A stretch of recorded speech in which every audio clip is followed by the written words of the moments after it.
যুগে যুগে ওসমান হাদিরা ঘরে ঘরে জন্মায় না, ওসমান হাদিরা জেলায় জেলায় জন্মায় না, প্রতি বছর জন্মায় না, কিন্তু এরা আমাদের যুবকদের জন্য শিক্ষা, আমাদের সবার জন্য শিক্ষা, অনুপ্রেরণা।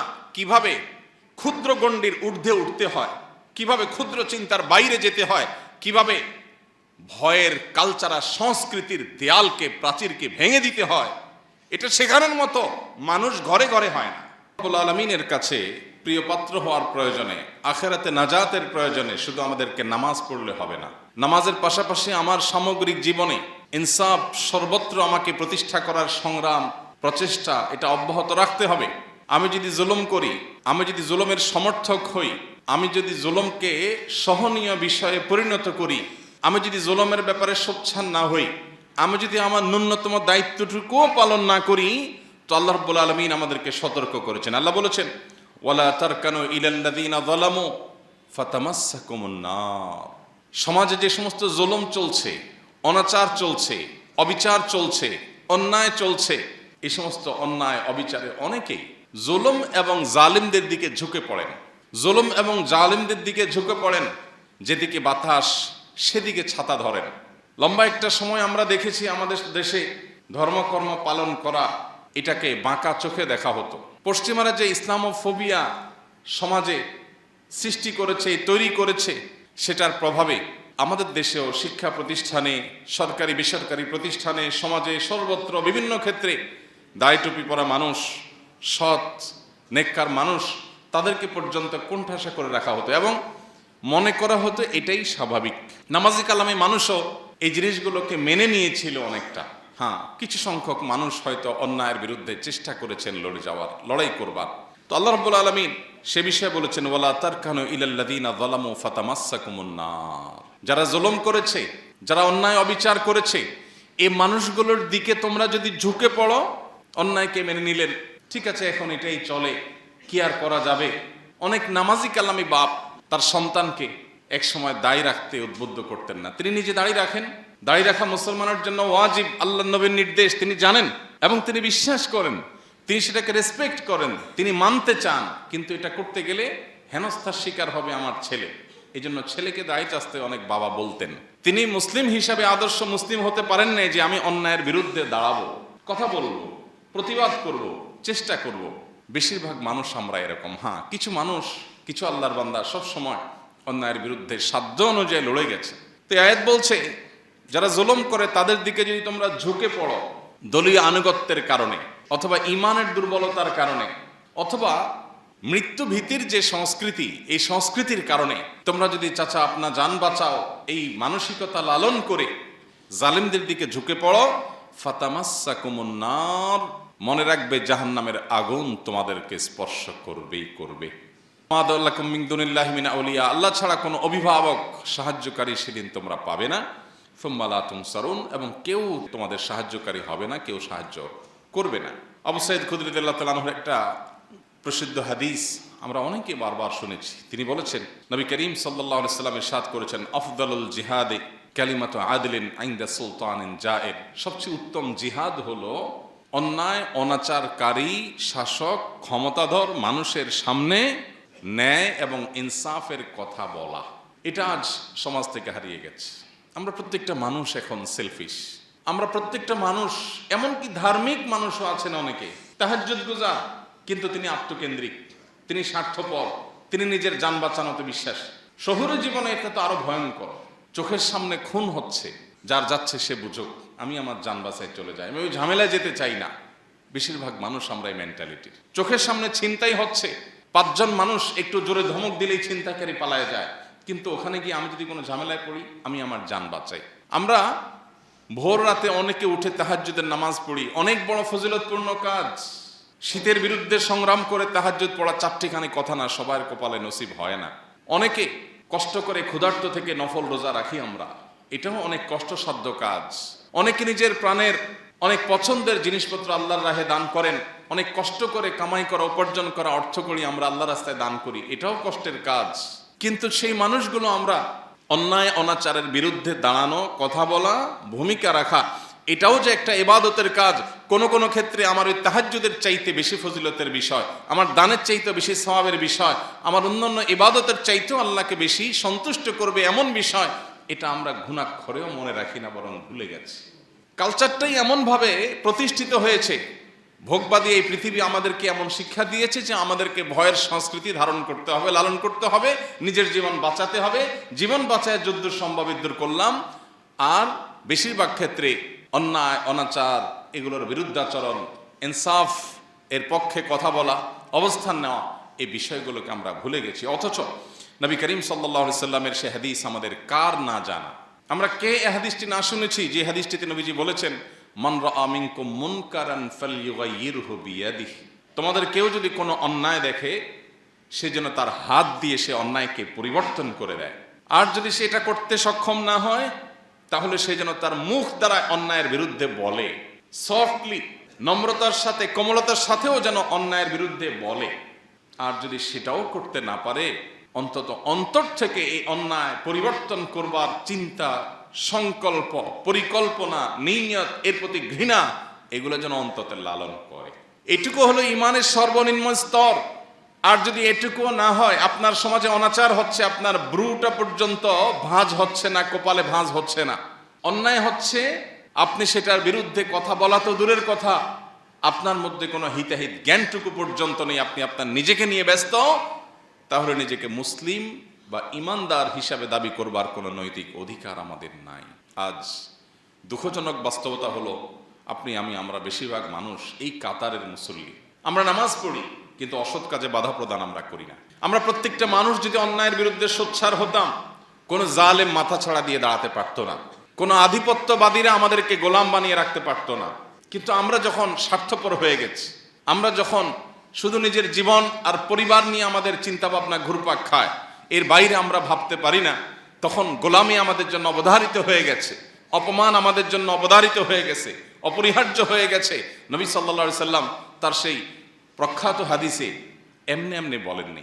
একটা সময় আসবে যে সমস্ত জাতিগোষ্ঠীরা, সমস্ত সম্প্রদায়, অন্য ধর্মের মানুষেরা, মানুষ যেভাবে খাবারের টেবিলে বসে চারপাশে ভাগযোগ করে ছিঁড়ে ফুঁড়ে খায়, তোমাদের মুসলিম জাতিকে সেভাবে ছিঁড়ে ফুঁড়ে খাবে। কখনো তোমাদেরকে জঙ্গি তকমা দিবে, কখনো তোমাদেরকে মৌলবাদী তকমা দিবে, কখনো তোমাদেরকে বিভিন্ন দেশবিরোধী তকমা দিবে। এগুলো দিয়ে দিয়ে তোমাদেরকে দুর্বল করবে, কোণঠাসা করবে এবং তোমাদেরকে শেষ করবে, ধ্বংস করবে।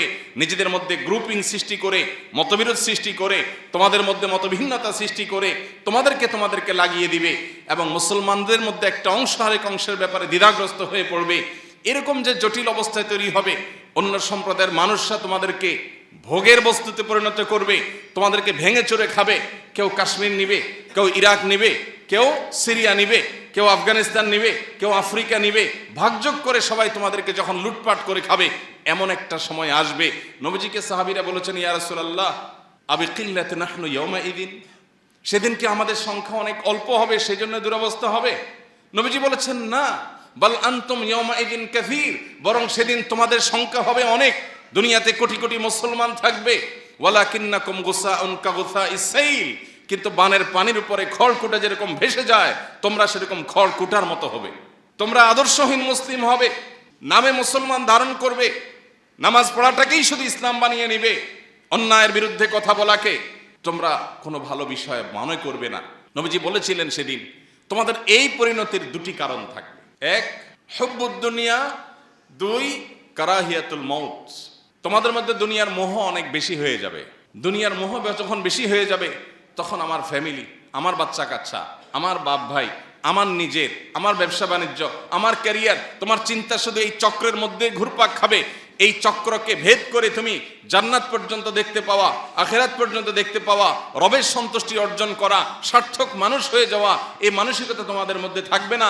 ক্ষুদ্র চিন্তার মধ্যে তোমরা সীমাবদ্ধ থাকবে, এটা মুসলমানের পরিচয় নয়। মুসলমান সে মানুষ যে আবু বকর ওমরের সন্তান, খালিদ ইবনে ওয়ালিদের সন্তান, ওমর আবু বকরের ওসমানের সন্তান, আলী রাদিয়াল্লাহু তাআলা আনহুর আদর্শের সন্তান, মুহাম্মদ সাল্লাল্লাহু আলাইহি সাল্লামের রুহানি সন্তান।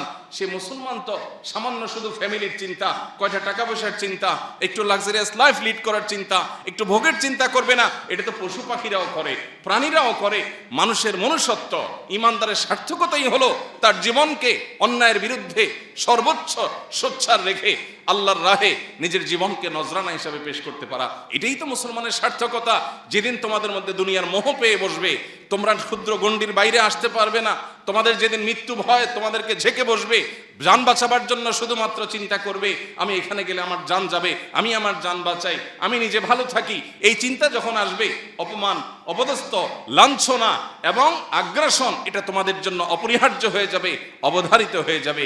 নবী করিম সাল্লাল্লাহু আলাইহি সাল্লামের এই হাদিস যেন আজ আমাদের সামনে জ্বলন্ত উদাহরণ।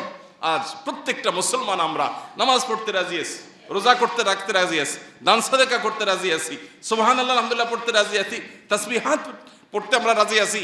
এগুলো ভালো কাজ, কোনো সন্দেহ নেই। কিন্তু আমরা অন্যায়ের বিরুদ্ধে কথা বলতে গিয়ে যদি রিস্ক নিতে হয়, সেই রিস্ক নিতে আমরা রাজি না। সময় তো ভাইরা আমার, অথচ নবী করিম সাল্লাল্লাহু আলাইহি সাল্লাম বলেছেন, মান কুতিলা দুনা দামিহি ফাহুয়া শাহীদ, মান কুতিলা দুনা মালিহি ফাহুয়া শাহীদ। যে ব্যক্তি প্রতিরোধ করতে গিয়ে, অধিকার রক্ষা করতে গিয়ে, অন্যায়ের বিরুদ্ধাচরণ করতে গিয়ে মারা যায়, সে শহীদের মর্যাদা পায়। ভাইরা আমার, আমাদের দেশের প্রেক্ষাপটে দীর্ঘদিন পর্যন্ত একটা ন্যারেটিভ প্রতিষ্ঠা হয়েছিল।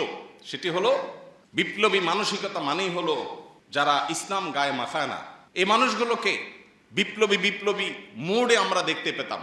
অথচ মুসলমান হলো সবচেয়ে বড় বিপ্লবী, অন্যায়ের বিরুদ্ধে, অনাচারের বিরুদ্ধে, আধিপত্যবাদের বিরুদ্ধে।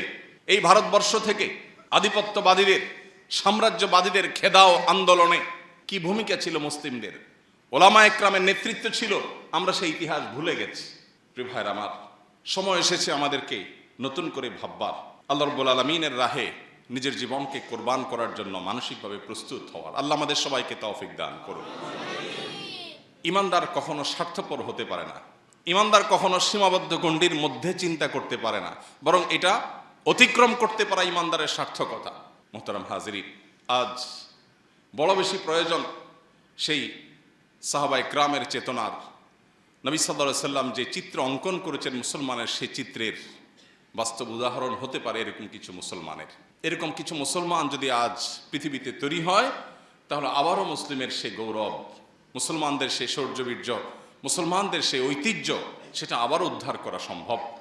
এবং সবচেয়ে বড় কথা হলো, আল্লাহ রাব্বুল আলামিনের কাছে আমার প্রিয় পাত্র হওয়া, আমার আখিরাতকে নিজের করে নেওয়ার এর চেয়ে শর্টকাট এবং সংক্ষিপ্ত কোনো উপায় নাই। যে ব্যক্তি তার জীবনের মায়া ত্যাগ করে, তার কাছে দুনিয়ার মোহ কোনো বিষয়। যে ব্যক্তি তার জীবনের মায়া ত্যাগ করতে পারে, তার কাছে পার্থিব ছোটখাটো স্বার্থ এগুলো কোনো বিষয় হতে পারে না। তাকে পৃথিবীতে কেউ পরাজয় করতে পারে না যে মৃত্যুকে ভয় করে না, বরং যে মৃত্যুকে আলিঙ্গন করবার জন্য, মৃত্যুকে ওয়েলকাম করার জন্য যে অপেক্ষা করে, সে ব্যক্তিকে কখনো কেউ পরাজিত করতে পারে না। সে মানসিকভাবে সবচেয়ে সুখী।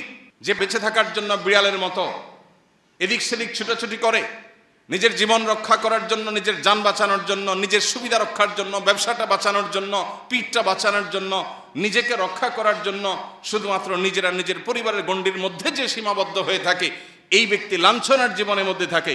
সে হয়তো হালুয়া রুটি খেয়ে বেঁচে থাকে, সে হয়তো ভালো দিনাতিপাত করে, কিন্তু মানসিকভাবে সে কখনো একজন স্বাধীন, একজন বিজয়ী মানুষের মানসিকতা নিয়ে ধারণ করতে পারে না, জীবন লালন করতে পারে না।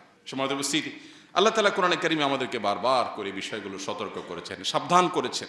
এই জন্য আমাদের কোরআন বারবার পড়া উচিত। কোরআনের প্রতিটা পৃষ্ঠার প্রতিটা লাইন আমাদের জীবনে গুরুত্বপূর্ণ পরিবর্তন আনতে ভূমিকা রাখে। আমরা যদি কোরআন পড়ি, কোরআন বোঝার চেষ্টা করি, কোরআনের প্রত্যেকটা শব্দ, হরফ থেকে পাওয়া বার্তা যদি আমাদের জীবন ধারণ করতে পারি, শুধু আখিরাত নয়, দুনিয়ার জীবন আমাদের সোনার জীবনে পরিণত হবে ইনশাআল্লাহ। আজকের পৃথিবী সফলতার যে সংজ্ঞা দাঁড় করিয়েছে, আজকের পৃথিবী সার্থকতার যে সংজ্ঞা দাঁড় করিয়েছে, যে ডেফিনিশন স্থির করে দিয়েছে, এটাকে বদলে দিয়েছে কোরআন, এটাকে পরিবর্তন করে দিয়েছে কোরআন। ভোগের মধ্যে নয়, ত্যাগের মধ্যেই সার্থকতা। বিড়ালের মতো শুধুমাত্র যান বাঁচানোর চিন্তা করার মধ্যেই কোনো সফলতা নয়, সুখ নয়। সুখ প্রকৃত অর্থে রিস্ক নিয়ে জীবন বাজি রেখে অন্যায়ের বিরুদ্ধে কথা বলার মধ্যেই নিহিত আছে। সে জীবনে জীবন, যে জীবন বাঘের মতো অল্প সময় বেঁচে থাকে, বিড়ালের মতো বছরকে বছর যুগ যুগ ধরে বেঁচে থাকার নাম জীবন না, এটার নাম লাঞ্ছনা, এটার নাম অপমান। যে অপমান শুধু আখিরাতেই হবে না, এই অপমান দুনিয়াতেই হবে, আমাদের চোখের সামনে আমরা দেখতে পাচ্ছি। মুহতারাম হাজরিন, আল্লাহ রাব্বুল আলামিন বলেছেন কুল্লু নাফসিন যায়িকাতুল মাউত, প্রতিটা প্রাণীকে মৃত্যুর স্বাদ আস্বাদন করতে হবে, প্রতিটা প্রাণীকে মারা যেতে হবে। কোন প্রাণী মৃত্যুর স্বাদ আস্বাদন করা ছাড়া পৃথিবী থেকে যেতে পারবে না, বা আজীবন পৃথিবীতে টিকে থাকতে পারবে না। মৃত্যু যখন অবধারিত, তাহলে বীরের মতো মৃত্যু, সার্থকতার মৃত্যু, অন্যায়ের বিরুদ্ধে অবস্থান নিতে গিয়ে মৃত্যু, এর চাইতে সফলতা, এর চেয়ে সার্থকতা আর কি হতে পারে? আল্লাহ রাব্বুল আলামিন আমাদের সবাইকে শাহাদাতের তামান্না অন্তরে লালন করার তৌফিক দান করুন। শাহাদাত তো অনেক পরের বিষয়। আমরা যদি আমাদের সমাজে প্রচলিত অনাচারগুলোর বিরুদ্ধে অন্তত চিন্তা ভাবনা শুরু করি, সব জায়গায় হয়তো আমাকে বৈপ্লবিক ভূমিকা রাখতে হবে না, আমি যদি অন্তত নাহি আনিল মুনকার, অসৎ কাজে বাধা প্রদান করার এই কাজটা শুরুটাও করতে পারি, তাহলেও আমি একজন মুমিন হিসাবে, ইমানদার হিসাবে এটা আমার সার্থকতার বিষয় হবে। আল্লাহ সুবহানাহু ওয়া তাআলা আমাদেরকে বড় বেশি ভালোবাসেন। আমরা আল্লাহ তাআলার প্রিয় হাবিব মুহাম্মদ সাল্লাল্লাহু আলাইহি সাল্লামের আদরের উম্মত, তার সবচেয়ে শ্রেষ্ঠ খলিল, তার বন্ধু, তার সবচেয়ে আপন মানুষটার, আপন সৃষ্টিটার আমরা উম্মত, তার পরিবারের সদস্য, যার কারণে আল্লাহ আমাদেরকে অনেক বেশি ভালোবাসেন। পৃথিবীর ইতিহাসে যত জাতিগোষ্ঠী এসেছে, যত সম্প্রদায় এসেছে, সবার মধ্যে উম্মতে মুহাম্মদী আল্লাহর কাছে স্পেশাল।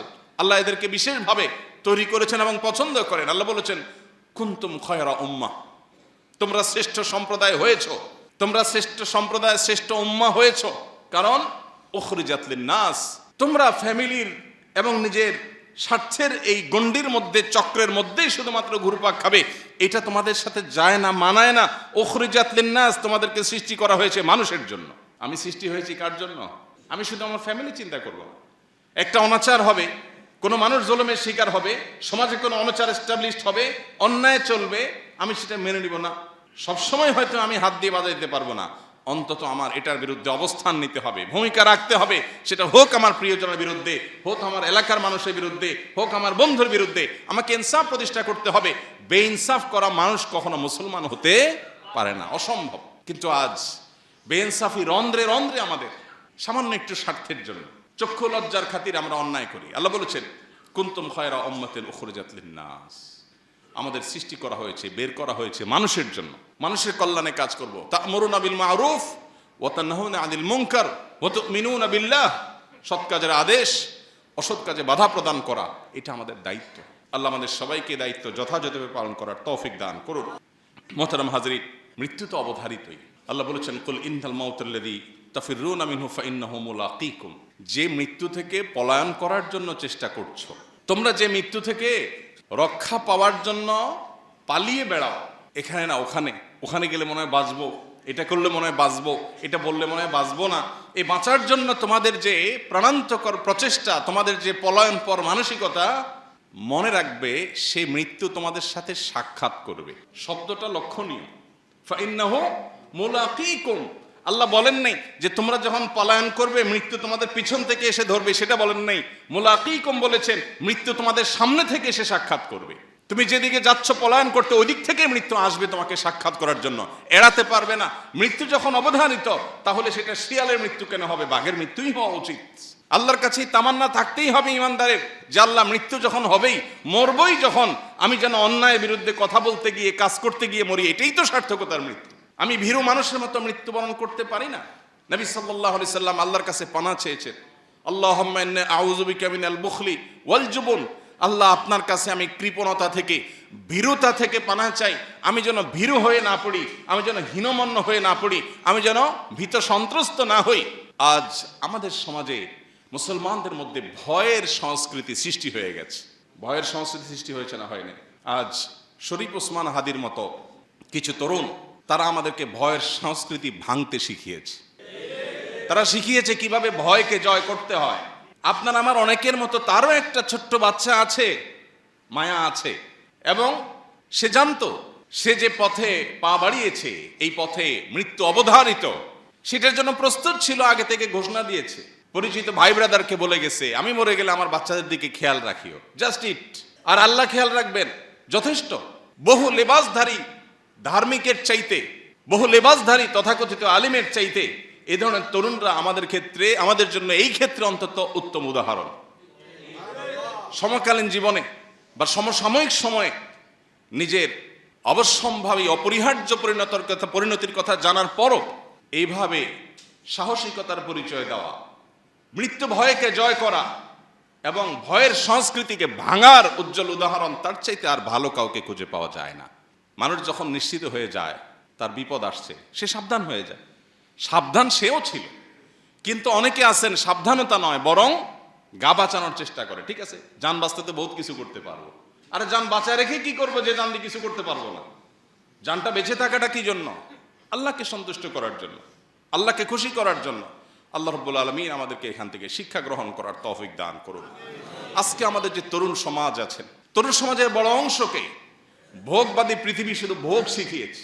এখন তারুণ্যের বড় অংশ তারা খেলাধুলা দেখে এবং সেখানে কোনো খেলোয়াড়ের গোল দেওয়া দেখে সে উজ্জীবিত হয়ে যায়, সে উত্তেজিত হয়ে যায়। তার পছন্দের দল হেরে যাওয়া দেখে সে মুষড়ে পড়ে, ভেঙে পড়ে, মন খারাপ করে, সে চোখের পানি ফেলে দেয়, কেঁদে দেয়। মুসলমানের সন্তান, সে জানে না এটা তার পরিচয় না, এটা তার সার্থকতা না। সে সাম্রাজ্যবাদীদের, সে আধিপত্যবাদীদের, সে পৃথিবীর মাস্তানদের টুলে পরিণত হয়েছে। তারা তাকে ব্যবহার করছে, ক্রীড়ানক বানিয়েছে। আজ কোন মুসলিম তরুণ সে সকল বাধার প্রাচীর ডিঙিয়ে, সকল প্রটোকল ভেঙে দিয়ে সে যদি কোনো খেলার মাঠে দর্শক গ্যালারি থেকে একবারে মাঠে গিয়ে খেলোয়াড়কে জড়িয়ে ধরে, মনে করা হয় বাহ, সে কি জয় করেছে। অথচ মুসলমান তো খালিদ ইবনে ওয়ালিদের সন্তান, ওমর আবু বকরের সন্তান, ওসমান আলীর সন্তান, আব্দুল্লাহ ইবনে ওমরের সন্তান, রিদওয়ানুল্লাহি তাআলা আলাইহিম আজমাইন। তারা আমাদেরকে শিখিয়েছেন কিভাবে ইনসাফের জন্য সংগ্রাম করতে হয়, লড়াই করতে হয়, পৃথিবীর মানুষকে সত্যের পথে আনবার জন্য লড়াই করতে হয়, কিভাবে নিজের ভোগবাদিতাকে পায়ের নিচে পিষ্ট করতে হয়। এই শিক্ষা তারা দিয়ে গেছেন। এই জন্য পৃথিবীকে তারা শাসন করেছে, পৃথিবী তাদের পায়ের নিচে এসেছে। কারণ মুসলমানের সম্মান নিহিত আছে দুইটা জিনিসের মধ্যে: এক, মৃত্যুর ভয়কে জয় করা; দুই, দুনিয়ার মোহের ঊর্ধ্বে উঠা। বেঁচে থেকে কি হবে? বেঁচে থেকে কতকাল বাঁচতে পারবো? 1000 বছর তো বাঁচতে পারবো না, মরতে তো হবেই। তাহলে সে মৃত্যুটা কেন গৌরবের মৃত্যু হবে না? সে মৃত্যুটা কেন সার্থক মৃত্যু হবে না? সে মৃত্যু কেন হাজার হাজার তরুণকে উজ্জীবিত করবে না? সে মৃত্যু কেন বহু মানুষের বিবেককে খুলে দিবে না? সে মৃত্যু কেন অন্যকে অনুপ্রাণিত করবে না?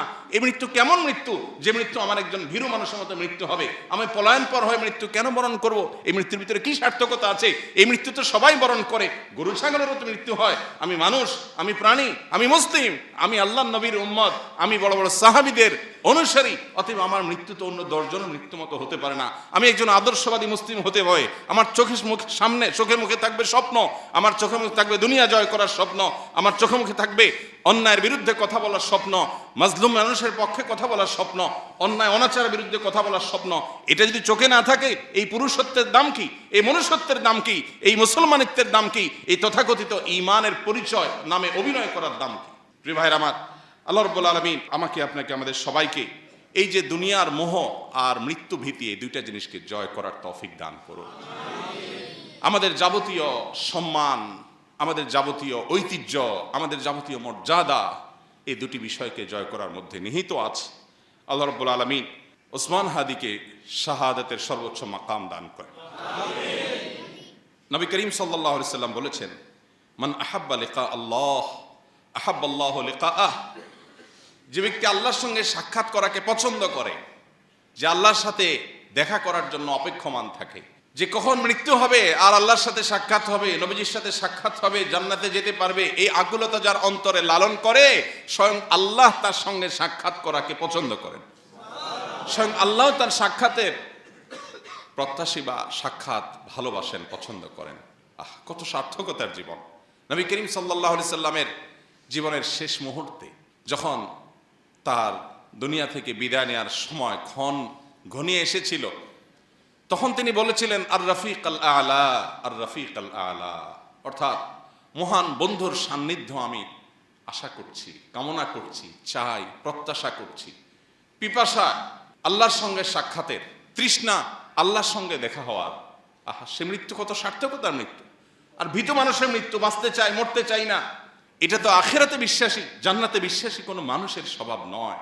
আমরা বেশিরভাগ মানুষ এই কাতারে, আমরা গায়ে গোতরে মুসলমান, দাবিতে মুসলমান, ইবাদতে আচারে মুসলমান, কিন্তু ভেতর থেকে মুসলমান হয়ে উঠতে পারিনি, ভেতর থেকে মুমিন হয়ে উঠতে পারিনি, আমার অন্তরকে মুসলমান বানাতে পারিনি, আমার নিজেকে ইমানদার বানাতে পারিনি। যদি পারতাম তাহলে মৃত্যু আমার সবচেয়ে প্রিয় জিনিস হতো, কারণ মৃত্যুর পরেই আমার জান্নাত অপেক্ষা করছে।